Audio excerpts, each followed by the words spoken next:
kebutuhan. Penjualan retail tumbuh positif, proporsi konsumsi masyarakat terus meningkat, dan PMI manufaktur kembali ke zona ekspansi. Ini menandakan permintaan domestik tetap kuat.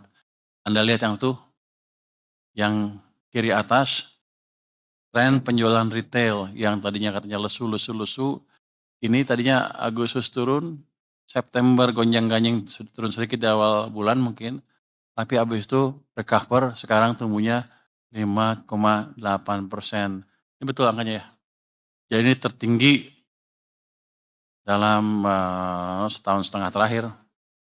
Dalam 6 bulan dan setahun ini juga paling tinggi, dan dibanding tahun lalu sampai dengan pertengahan tuh masih paling tinggi. Jadi kita harapkan tadi kebijakan yang kita gelontorkan ke sistem yang 200 triliun itu mulai memicu juga permintaan masyarakat.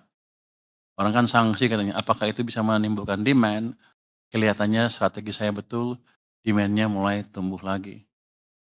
Jadi perilaku ekonomi kita sesuai dengan di buku-buku teori ekonomi yang betul ya. Kalau dikasih uang cukup, akan tumbuh demand-nya. Terus yang di bawah, proporsi pengeluaran masyarakat untuk konsumsi juga meningkat. Anda lihat tuh 75,1, masih bagus ya segitu ya. Naik sedikit. PMI masih positif walaupun September masih turun. Saya yakin nanti kan kalau manufacturing itu agak delay, dia lihat dulu demand-nya naik apa enggak. Begitu dia naik, tren penjualan 5,8 naik, PMI nanti ke depan akan naik lagi. Jadi supply pun akan mengikuti kenaikan demand. Konsumsi listrik sektor bisnis, industri, dan rumah tangga masih tumbuh, masing-masing 4,7%, 4,1%, dan 0,7% pada September 2025. Ini indikator penting bahwa aktivitas produksi dan jasa masih berjalan aktif di tengah ketidakpastian global. Tapi yang jelas adalah trennya bukan aktif aja, tapi cenderung meningkat. Kita harapkan Oktober, November, Desember akan lebih kencang lagi naiknya.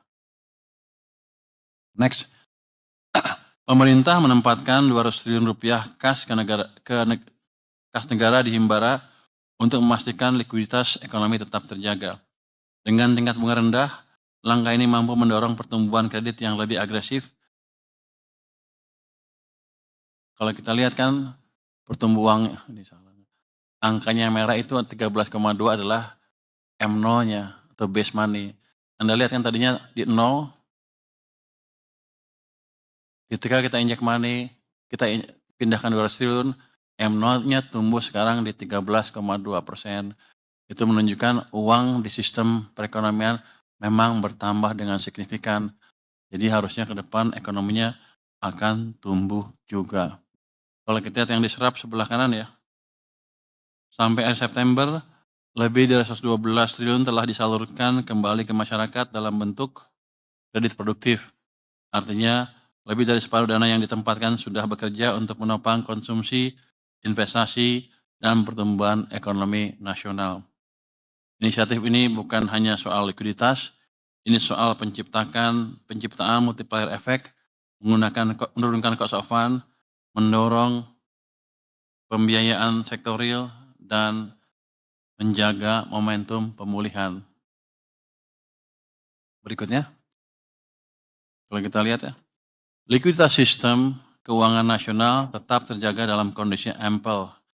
Ini betul-betul ample betulan, ample-nya di sistem bukan di tempat lain. Jadi kalau kita lihat di sini, suku bunga Indonesia turun dari 4,559 ke 4,04. JIBOR 7-day juga turun dari 5,17 ke 4,86. Jadi memang uang yang kita gelontorkan sudah bisa menurunkan tingkat suku bunga pasar antar bank. Itu cermin dari Indonesia dan JIBOR tenor 7 hari.